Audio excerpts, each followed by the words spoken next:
卫福部进前有加买10万吨的流感疫苗，今开始全台湾拢会当住，透早就民众去排队啊。另外，台北市呢有这药厂捐1000吨，适合65岁以上时代伫咧住的流感疫苗。疾管署也要提醒讲，这高风险族群即马有疫苗，就要赶紧去住。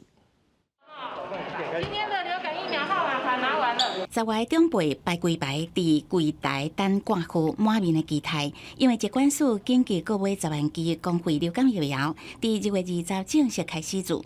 透早就出现抢住的人，像讲台北市联合病院，早起100张号码牌1点钟内就扫完啊，还佫有袂少人等无。他排不到，因为今天是只有100剂啊。觉得好像，我就觉得很紧张，我就觉得说应该要打啦。过来已经额满了，所以会有候补的。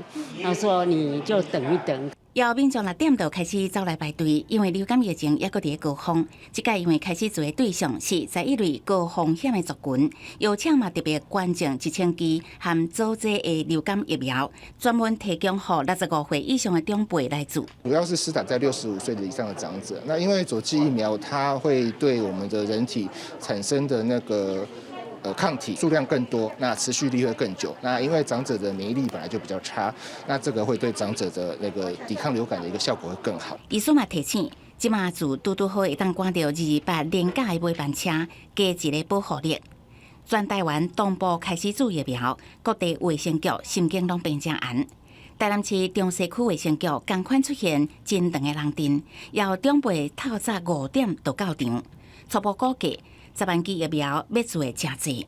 5点半就来了，讲得蛮严重，而且现在的病毒好像有变种，那我就想说就来打一下。今天开打嘛，那我们还要再了解一下目前各县市卫生局的一个接种的一个状况。